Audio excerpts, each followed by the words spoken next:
Good morning. I am Zena Krogadal, your American Dreammakers host, and it is a very exciting day here in Northern Arizona. I've got a very special guest today, Jim Keys. He is doing amazing things and continues to. But before we bring him on, I would like to go ahead and play our intro video, and I'll be right back.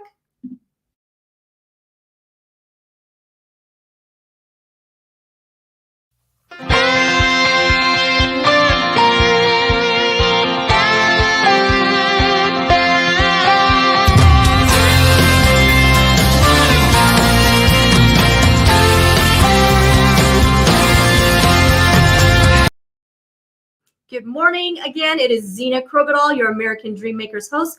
I do believe that the American dream belongs not only to all of us and that we can achieve it, but we can actually go beyond. And our next guest has absolutely lived the American dream, going beyond the American dream, and helping others to succeed as well. It is James Keys, also known as Jim Keys, and he is the former CEO of Blockbuster and 7-Elevens and a numerous. He is a multi-serial entrepreneur, and he is now also a best-selling author of Education is Freedom. So the future is absolutely in your hands. And without further ado, let's bring Jim on because we got so much to discuss because he's got a lot of wisdom to share with us today. Now, also, I'm going to bring him on. Also, guys, if you are watching live, please don't be shy. Comment, ask him questions, and share this out because Jim's message absolutely needs to get out. Welcome, Jim. Thank you so much for being here. It's great to be with you this morning. Awesome. Now, Jim, you live all the way in the great state of Big Star, Texas. I do. How long have you been a resident of Texas for?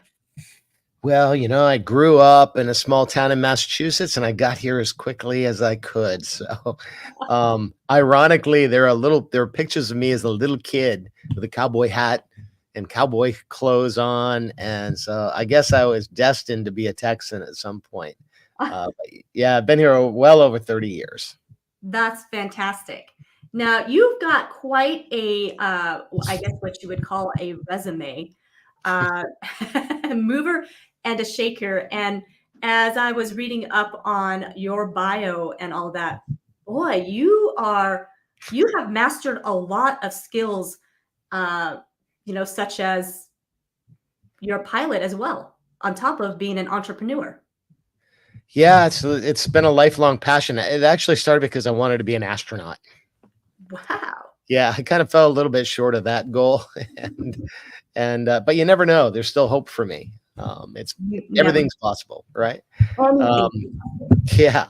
So I channeled that passion for space and aerospace into learning how to fly at a very young age and stayed with it. A lot of people learn how to fly and then they just kind of give up after a while or they get bored or whatever. But I stayed with it and worked my way up through single engine, twins, turboprops, helicopters, float planes, jets. And now I fly just about anything with wings or rotors. Wow. And so do you have your own plane then? Yeah, it's a little embarrassing. You know how women like shoes for different occasions, I have too many planes. I have a jet for travel. I have a World War II trainer plane called the T6 Texan that is fun for poking holes in the sky and doing aerobatics. And then I have a Aviat Husky, which is a bush plane with big old Tundra tires that mean I can go harass my neighbors and land in their backyard. Wow. How fun is that? Wow. Fun. So, so instead of garages, you have hangars at your house. Is that what it is? Well, I actually at my office is actually on an airport outside of Dallas and just north of Dallas. And I'm able to keep my planes downstairs. And when I need to go somewhere, if you were in Prescott, let's see, if you said, hey, can you join me for lunch? I might be a little late, but I could probably be there just a little afternoon your time. That's awesome. How fun is that? Wow. So you can just, instead of getting in a car, you can just hop in your plane and just to go about anywhere in the United. And living in the Dallas area, you're pretty centrally located. Like you can pretty much hit all borders of this United States in Yeah. a couple hours.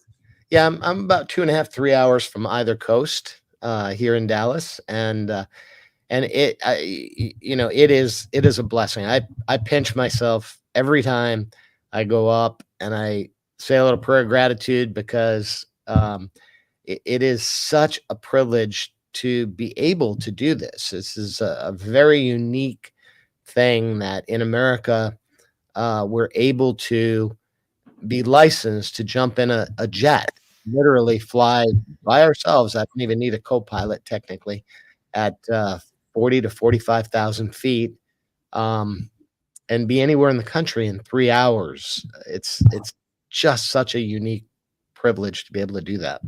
Yeah, what an awesome place we live in the United States to be able to do all those things. Jim, what amazes me too about you as I've gotten to know you and listened to some of your other interviews is that you are highly driven but very humble.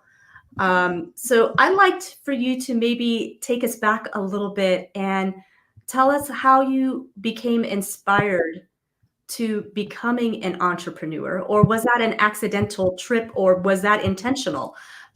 So maybe just give us a little bit of what all took place before um, your mark in the world. I would say being an entrepreneur was a total accident. I had no idea what business was all about. Frankly, growing up in a small town, the local businesses were, factories and things like that. And I just wasn't very excited about business at all. So I set out to be a lawyer.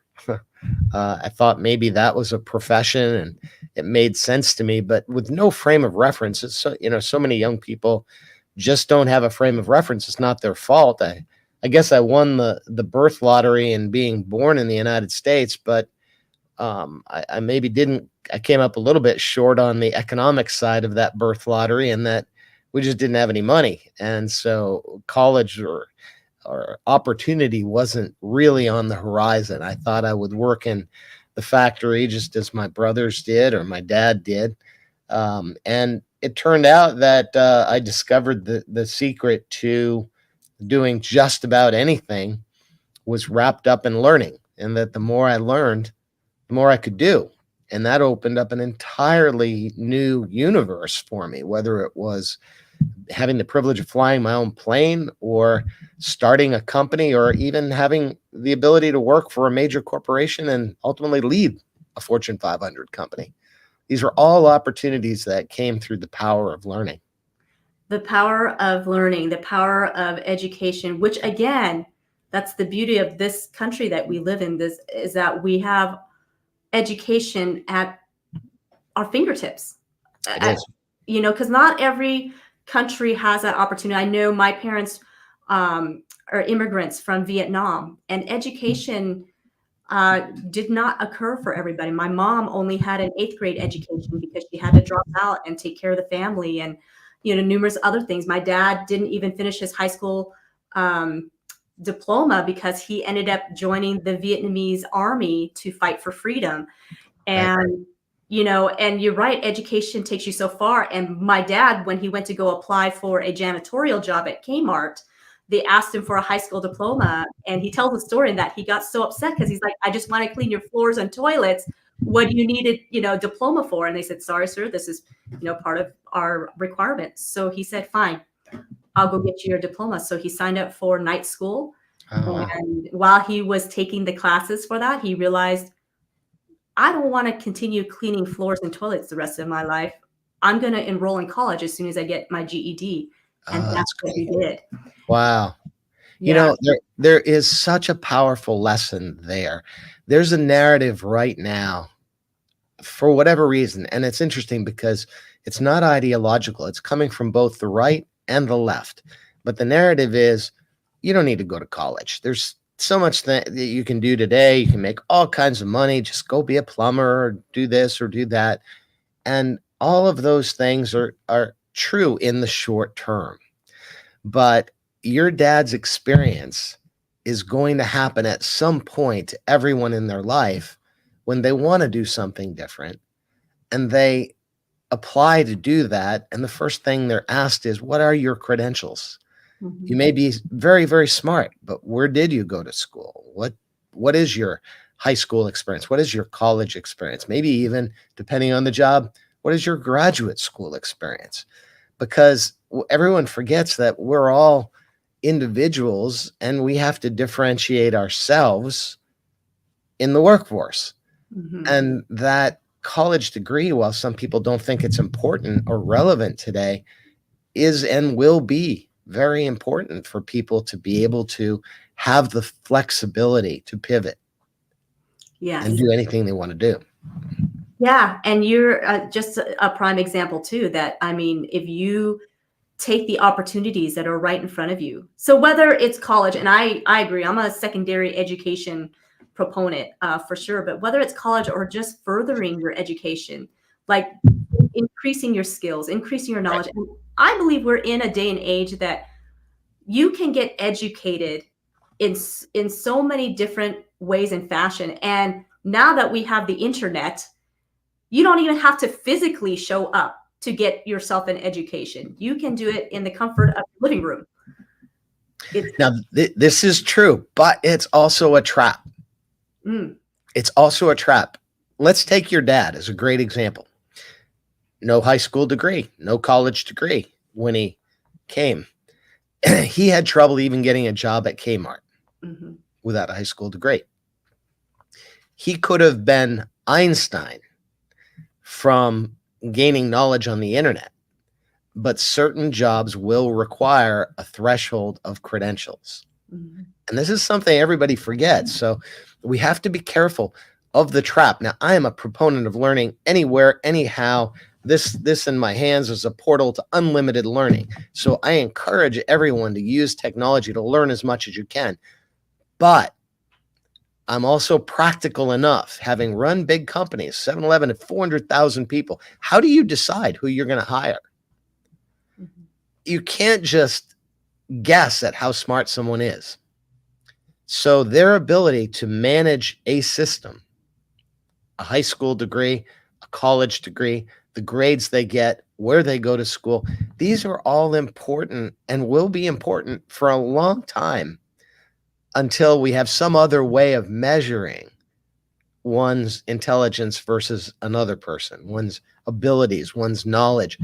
That's all we have for the foreseeable future to be able to measure that. And if you want the flexibility to either work in a company or be an entrepreneur, that degree is pretty important. Yes. And you're right. There are certain fields for sure. There's a lot of fields that require those credentials. My dad was a computer engineer, software engineer, absolutely requires the credentials. You definitely want a doctor, a medical doctor working to have the credentials, the right credentials.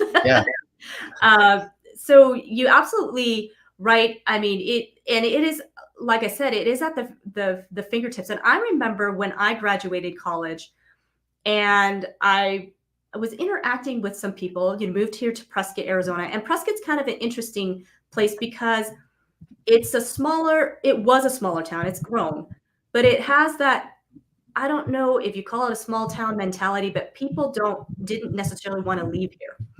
And so they didn't necessarily want to leave to go to Phoenix to go get an education or go to Flagstaff or wherever, because they would ask me, well, how did you become a dental hygienist? That's a great paying job, blah, blah, blah, blah. And I would tell them, oh, you just, I went to college at NAU, got my bachelor's degree, and you can do the same. And they're like, well, I don't know that I want to leave. I'm like, well, it's just a couple of years. It's just 2 or 3 years. And then you can come back and work here. Like, it's just a time. It's just a season. And I walked away thinking, are you kidding me? Like, you don't want to leave for a few years temporarily to get a great education, to come back, get a better paying job. And that just blew my mind that there were people who thought this way. And what a shame that there are people missing out. But yet these same people also said, well, a couple of them, they're not a lot of them, but they also said that I took their jobs. People like you that take jobs from people like me, and I'm thinking, what does that mean? Yeah, yeah. But so interesting. No, you know what it is? It's a common situation, and it really is fear of the unknown.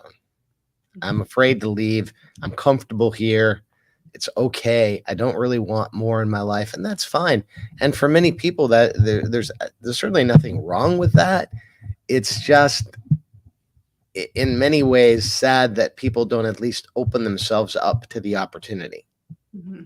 Because opportunity is out there. It's around every corner. And if we don't get out of our comfort zone, and if we don't overcome that fear of the unknown, if I leave this little town, what's going to happen out there? I don't, it's scary. I don't like it out there. Then we don't ever stretch ourselves, and we never really know what our full potential in life may have been. Yeah. Yeah. Beautifully said. Jim, so we talked a lot about education and our intelligence, and that is so important. What other ingredients would you also say? And I do want to talk about your book a little bit more here in just a little bit, but before we get to that, what other ingredients would you say is key to the success of entrepreneurship or anything else that we are going to dive into? Well, I've got a formula in the book that I outline, and I call it the C-suite learnings, if you will. It's those meta skills that I learned over many years in the workplace. That Okay.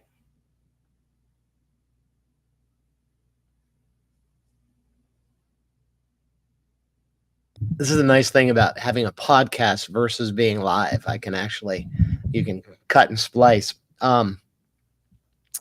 The thing that I learned over the years in the workplace are those meta skills that no one teaches in school. And I'll give you some examples. In the book, I characterize what to learn, how to learn, and why. And inside of what to learn are things like embracing change. It's like you said, some people just don't like change. They don't want to get outside of their comfort zone. They don't want to leave their small town. But all opportunity comes back to change. I've coined the expression change equals opportunity, which makes sense, right? Something changes and that creates an opportunity. But most of us are really reluctant and push back at change. It's critically important, especially for an entrepreneur. Then secondly is confidence, because it's not the change that matters. Change is nothing to do with anything. It's just reality. Change is going to happen. How you respond to it, that's something that you can control. And our response to change comes down to confidence. Do we believe that there's a silver lining in this dark cloud? If it's a bad change, is there an opportunity in there? If it's a good change, are we good enough to be able to handle it, to take it, and to take that opportunity?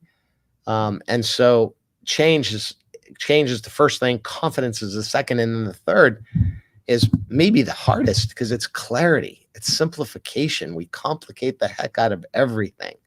But clarity of both inbound communications, listening clearly so we understand fact from fiction, truth from falsehoods, reality, and we ask questions. And then clarity in terms of our communications outward. Are we able to put things into concise terms and communicate effectively? So those three things, I think, are critical elements of being an entrepreneur. That's great. Change, confidence, and clarity. Wow. Excellent. I want to put your website up here too. I'm going to share the screen so that we can take a look. And let me share to the homepage here, because I want people to see this right here. When you go to jameswkeys.com, you can get your copy of Education is Freedom. The future is in your hands. And this is, I think, a really transformational book. Just I think everyone needs to grab this copy. And Jim, you've written other books as well. This is actually my first book. Oh, okay. I've written a lot of papers and articles and things like that, op-eds, but this is my first book. Awesome. Well, congratulations.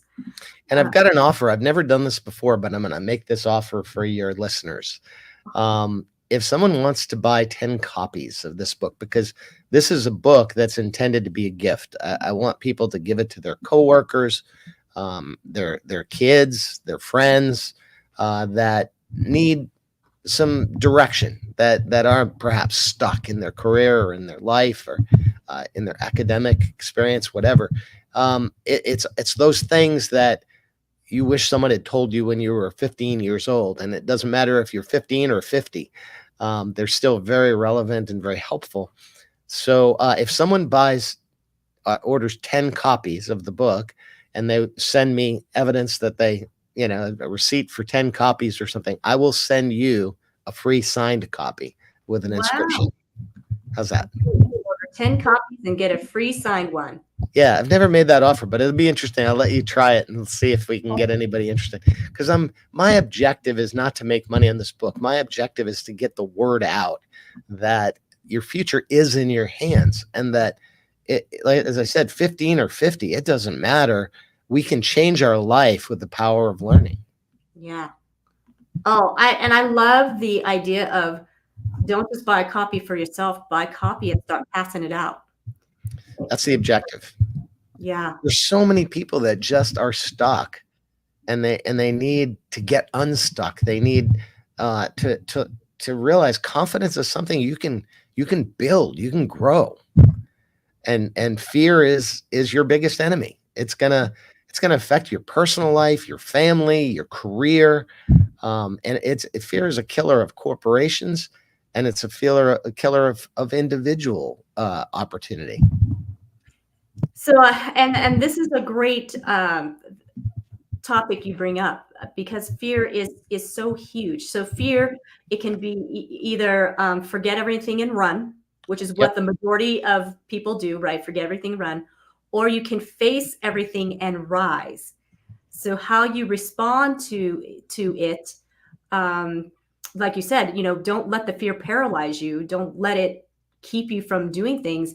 But what if you faced everything and rose, even though you had those feelings? Because let's face it, everyone that I have ever come across, we've at some moment had some fear. I mean, starting a new business, Jim, you've had many of them. Yep. I'm sure there were thoughts in the middle of the night like, oh my gosh, how are we going to pull this off? Yeah. But it's natural. It's natural. And ultimately success comes down to being able to manage your own natural human weaknesses, which start with your own insecurity. And if we can get ourselves out of that, we give it our best shot. Yes, there may be failures, but you can also learn from your failures. There's nothing wrong with failing. Michael Jordan talks about all of the shots he's missed, all of the games he's lost. And if you look at the numbers, they're staggering. But you learn from every losing experience, and then next time you get better. Again, the response. Otherwise, you lose and you have your head down and you don't win, and you crawl back into your safe environment and you forfeit the opportunity to grow. And I really love that you said that, even Michael Jordan missed more shots, but that's not really a sign of failure. In fact, you can't succeed without failing. It happens. It happens. Because there's lessons in it all. There's lessons in it all. I use a quote from Nelson Mandela, who said after many, many years being locked up in prison, what did he do in prison? Did he have a pity party and feel bad for himself and put day marks on the wall. No, he studied law. He put together a study group while he was in prison with other prisoners and brought in legal books and learned law and emerged from prison and became president of a country of South Africa. I mean, you talk about a positive response to a very negative situation. He could have basically drowned in his own self-misery or blamed others and became the victim. But instead, he took the future in his own hands and said, I'm gonna apply this time towards something good, and was able to then lead the company after that many years in prison. It's just the country after that many years in prison. It's an amazing story. But Nelson Mandela says, I never lose. I win or I learn. That's pretty powerful. Wow, very powerful. Yeah. And never lose. Wow. That's awesome. Woo. Well, and Jim, so you had mentioned that you became an entrepreneur almost by accident. So tell us a little bit more about that. Yeah, I started out, as I said, I thought I was going to be a lawyer. I had a teacher intercept me and convince me that I should look at business school. They said I'd be a terrible lawyer. Probably right. And I applied for a joint JD MBA degree at Columbia University, and the business school accepted me and the law school waitlisted me. So I decided to start in the business path. And it turned out that I ended up with an internship and a job, and decided to pursue that direction. Never went back didn't finish the MBA, didn't go back to law school. And it led to a corporate career where I discovered that to be successful in a corporation, one has to be an entrepreneur. Now, that's a bit ironic because the whole idea of corporate entrepreneur is kind of an oxymoron, right? I mean, think about it. Corporate means as one. Entrepreneur means individual out there succeeding. And frankly, many corporations beat the entrepreneur out of you because they want conformity, they want consistency, they want people to come together. And so there's a delicate balance that everyone in a corporation has to strike between being a corporate professional and not getting too far out of the realm of, uniformity, and yet still being an entrepreneur and being able to bring ideas and innovation and change to the table inside a corporate organization. That's where I think I discovered a lot of my success was in overcoming that fear that keeps us from being entrepreneurs in a corporate environment. Wow. You're it's a lot of food for thought for sure, because you're right. Corporation being in corporate world is very different than the entrepreneur. And the entrepreneur mindset, like you said, is an individual, but it also allows for that creativity, the uniqueness. And so that is probably your key to success right there, Jim, is that you've been creative, because you not only have owned a 7-Eleven and more than one location, I believe. Is that correct? That I did what? Did you own more than one 7-Eleven? No, I didn't own 7-Elevens. I was president and CEO of the internet of the whole whole thing. Yes. Okay. Yes. Thank you for that clarification there. Yeah. Wow. Yeah, it was a very big corporate job as CEO of a Fortune 500 company. Yeah, that's incredible. But I achieved it by being an entrepreneur within. And this is something that is not often understood, that you have to be and can be an entrepreneur in a corporate environment. Now, you will break glass in order to succeed in a corporate environment and help the company progress. You have to be a proponent of change. And in a corporate environment, change is not always welcomed. You're often told, stay in your place, go back to your job, just be quiet, put in your time, et cetera, et cetera. But I was willing to push the envelope to bring change. And the secret to that balance, from my perspective, was always, if I'm doing the right things, if I'm bringing data to the table to support my recommendations and my decisions, then if the company fires me, even though I've A, done the things that are best for the company, and B, supported those changes with data and with valid assumptions to support them to minimize the risk to the company, then if they fire me, then it wasn't the right environment in the first place. Ooh, I really like what you just said, because there's so many people, again, this comes back to that fear factor that a lot of people have, because when you are in the position that you are in, the CEO, which is a huge position, that some people won't operate that way because they're fearful that they're going to lose their position. But Right. yet you came in with you had a bigger agenda, in that you wanted the best for the company. Mhm. More than you wanted the best for yourself. You wanted the best for the company. You put the company's thinking of the overall picture. And like you said, and if they didn't see that vision, then that's kind of their loss. And unfortunately for them, and it's not the place for you to be, because you have something to really offer that not a lot of people, with your education background, with your credentials, with your experience, that can bring to the table. And wow, that's profound, Jim. Oh, thanks, but it's actually very practical, because I looked around. I started my career with Gulf Oil.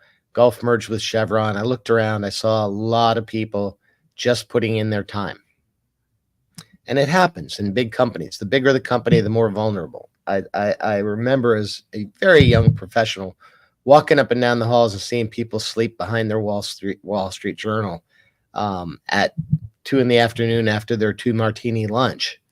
And I thought, wow, I don't want to be one of those people that's just putting in their time, get their retirement pin, and go their way. And I guess there is a place for people like that within corporations, but I didn't want to be one of them. Mm. And I thought that for a company to succeed, it needs people within that want to drive the company's success. And again, it's choice. It's the future is in your hands. You don't have to. You can choose to sit on the sidelines and take a paycheck, put in the minimum amount of work necessary to keep your job, or you can choose to be an entrepreneur, take risks, take personal risks, but you're taking risks for the company based on information and based on the best information you have. That's what business is. It's all about risk taking, manageable risk based on good, solid decision making with data to support it. Mm. If I'm doing that, let them fire me. That really attributes to your character, Jim. You, man of integrity, obviously, a man of character, man of just doing the right thing because it's the right thing. Which, not everybody in the corporate world is like that. We need more Jim Keys in this world, because that is a changing aspect, a impactful aspect that can occur if we had more people operating that way on all levels of life. That, hey, I'm coming here, I came here for this reason, I want to make an impact in the world, I want to make people's lives better, and I'm looking out for the best interest, so I'm going to do my best here, no matter what the consequences are for me. This is what I have to offer. Wow. Sure. But it's not as much integrity as it is just confidence. Hmm. It's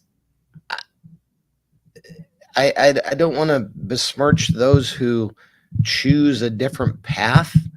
But if you do want to maximize your opportunity and you do want to succeed, then the way I looked at it was, I'm going to take this corporate path, but maybe corporations are not for me. Mm. Maybe I should be an entrepreneur.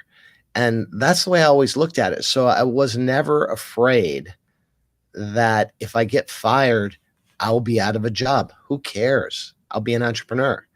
I'll go back to school. I'll be a lawyer. I always felt that my safety net and the reason I could be on the high wire without fear in a corporate role is that I always had the safety net of confidence that I could learn something else. If this doesn't work out, I'll take another industry. I'll take another career. I'll be an entrepreneur. I'll go back and be a lawyer. I was never afraid that I wouldn't be able to learn another skill and succeed at it. Awesome. This is a great conversation, and you are giving lots of nuggets of wisdom here for sure. And obviously you continue to learn. You are not someone, as I'm listening to you, you're not one that like, I've learned it all. I'm just going to kick back and enjoy it. But I'm hearing you and I'm like, wow, this is a man who just constantly pushes himself to learn new things and go beyond even your comfort zone at times, even now. That's amazing. That is absolutely amazing. You know, there's another really interesting angle here that may have been freeing for me, and I call it the sort of the superpower of adversity.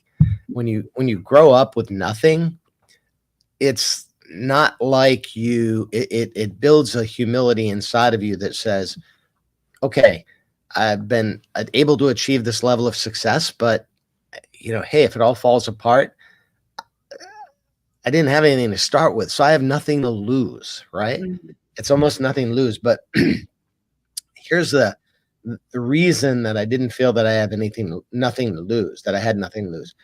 It was never about money. Mm-hmm. I had no money to begin with. It wasn't about making money. And this is where a lot of people misinterpret the American dream to be all about getting rich. Mm-hmm. Getting rich and having wealth is a byproduct of the real American dream, which is freedom. Mm-hmm. So wealth ends up being an enabler of freedom, but it doesn't determine by itself how free you can be. Yeah, that's beautifully said. So the American dream is about freedom. Yes. And because that's what the American symbolizes for the world is freedom. Free country, free economy, free. I mean, and of course, you and I know free doesn't mean it's free like you don't pay for it, that there's no cost to it, but free and that you're free to live out the dream. You're free to accomplish. Like there's really no other. And this is why people from all over the world dream about coming to the United States and living it, because the opportunities that are here. But the thing is that you have to take the opportunities. You have to take the action. You have to, like if my dad didn't take the opportunity and go ahead and sign up for college, signed up for the student loans and said, you know what, I'm willing to take that risk because I know education is so important and it's going to pay off for my family in the long run. Exactly. Because he didn't have that opportunity back in Vietnam. That was not something that was presented or would have been presented. You know? So yeah, I love that, what you said, and you're right. Wealth is a byproduct, and wealth doesn't even just mean money. There's so much to abundance and wealth. Health and joy and contentment and all those things are all wrapped into feeling like you're rich and wealthy. So it's not just the dollar sign.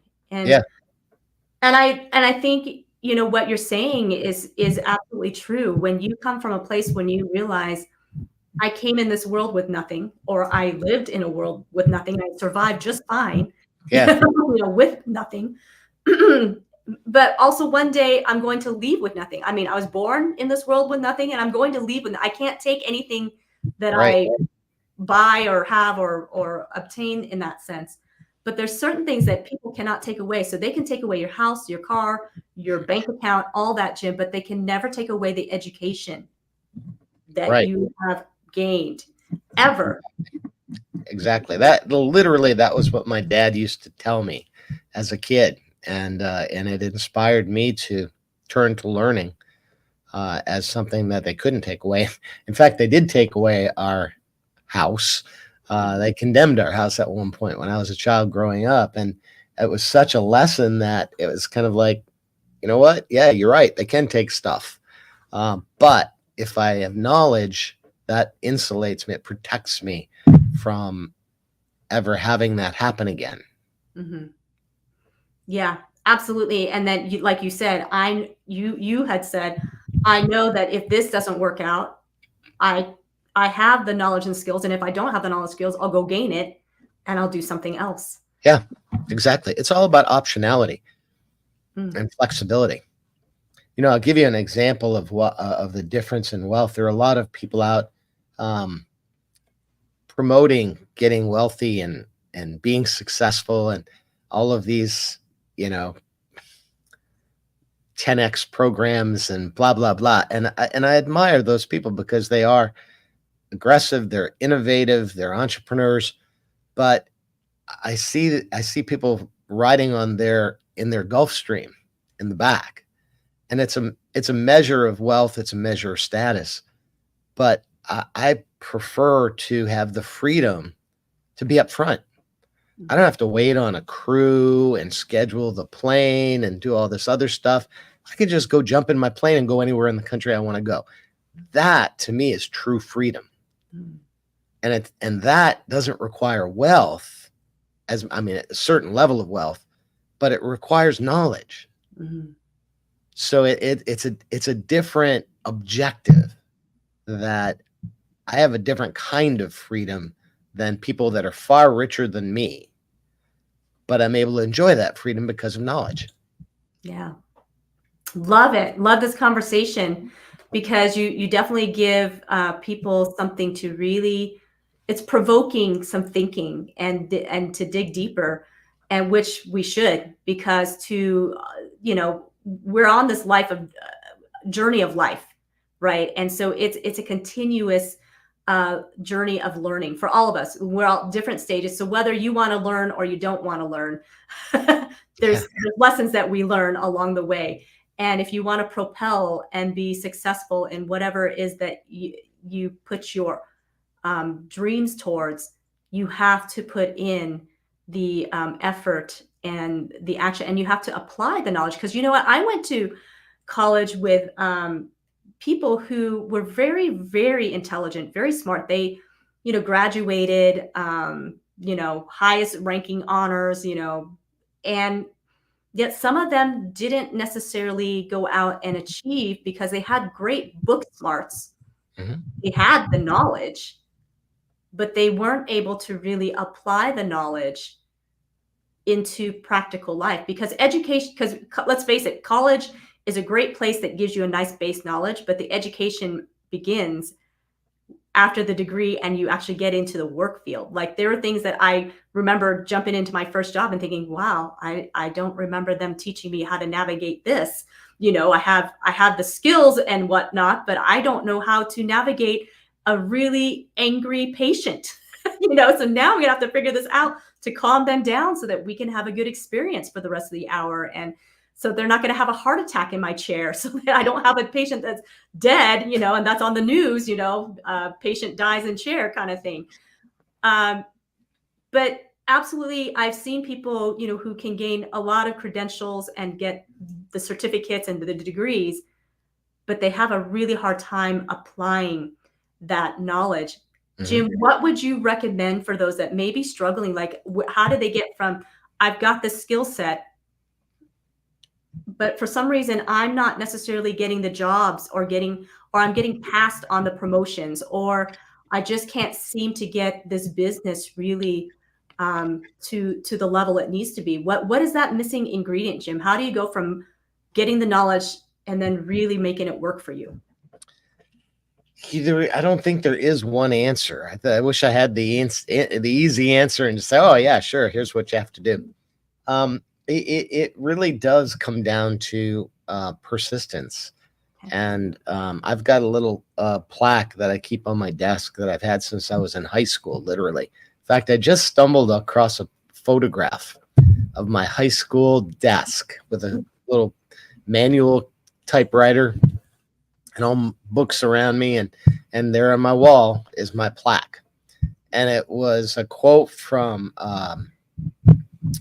Calvin Coolidge that I actually took off the wall from McDonald's when I was working at McDonald's. And I brought the poster home and made a plaque out of it, and it's been on my desk ever since. It's right there. It's literally within arm's reach of me. You want me to show it to you? Yeah, that would be great. Okay, hang on.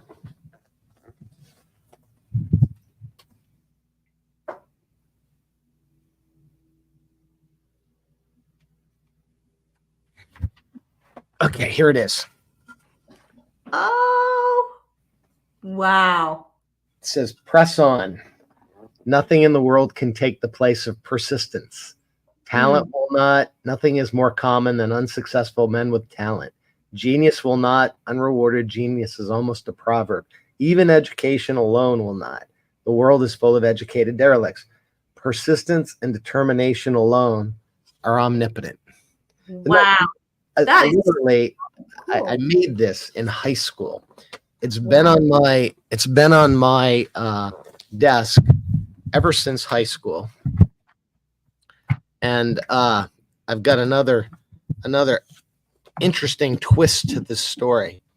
If you don't think it's important, think about one of the most successful business people in the world, Warren Buffett. Yes. Warren, excuse me. Warren was kind enough to send me his autobiography, and I was thumbing through it. I was really impressed with all of the chapters in this very, very large book, and I came across a chapter that stopped me in my tracks. This chapter is one page. Wow. In his autobiography. Look Wow. familiar? That's incredible. Okay, I'm going to hold it up side by side. And you did not know this when you were in high school when you made this? No. Same script. Same script. That's incredible. How cool is that? That is so cool. And he thought enough of this Calvin Coolidge quote to make it an entire chapter in his book. So I think there's a message there. Yeah. And I think the message is for anyone that, yes, knowledge is critically important. Education is obviously very, very important. But nothing can take the place of persistence and determination, as this plaque so effectively said so many years ago when I used this as my kind of North Star for navigating both the academic world and the business world, that you've just got to stay at it and recognize change is inevitable. It's going to happen. Confidence is really what comes from inside, and clarity is the key. Those three things, with a little dose of persistence and determination, will carry you virtually anywhere. Wow.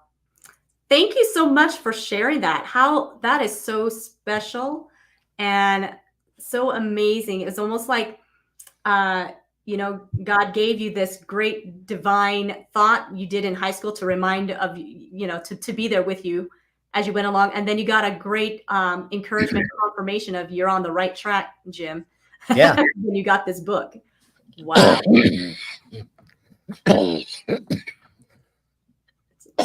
Excuse me. I'm doing way too much speaking these days. Yeah. Well, we appreciate you taking time out and being here. And I know allergies has been, I feel like a lot, like with me too, because I've had a lot of congestion myself. So I totally understand that on top of like your schedule. Absolutely. Jim, thank you so much for being here, taking time out and sharing, being an American dream maker, living the American dream, and sharing with us how we can all go beyond even the American dream. It's just amazing. Jim, I am so blessed that I got to get to know you better, on this interview. And gosh, I wish you all the best and continue to enjoy life. And how cool is that? Maybe you can fly to Prescott one of these days and we can do lunch. That'd be awesome. I'd be happy to. Let me leave you with one thing. Yes, please. The reason for this book, and this is why I love the title of your series, American Dream Makers. I have been blessed with being able to live the American dream. I've captured, I believe, the roadmap for the American dream in this book.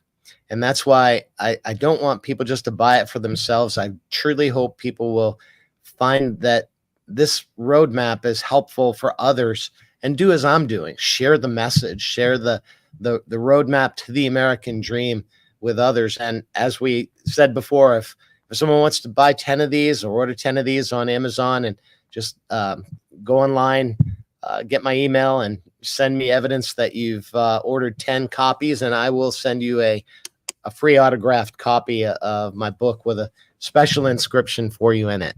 And I wish everyone the very best of luck in their own pursuit of the American dream. Thank you so much. You guys definitely take Jim on this and go to his website, jameswkeys.com.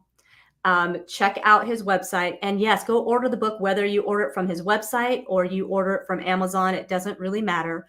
This book needs to get into other people's hands. And thank you so much for your generous offer. And I look forward to getting my copy, because I'm going to order 10 books and share it, because it really is freedom. So I appreciate you so much, Jim.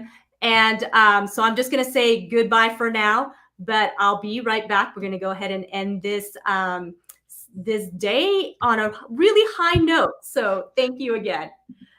All right, get you back in here. Thank you, American Dream Makers, for being here today with us. And absolutely share this out when you're watching this, listening to it. Share it out, because Jim obviously shared some incredible message, value, all of those things for your success.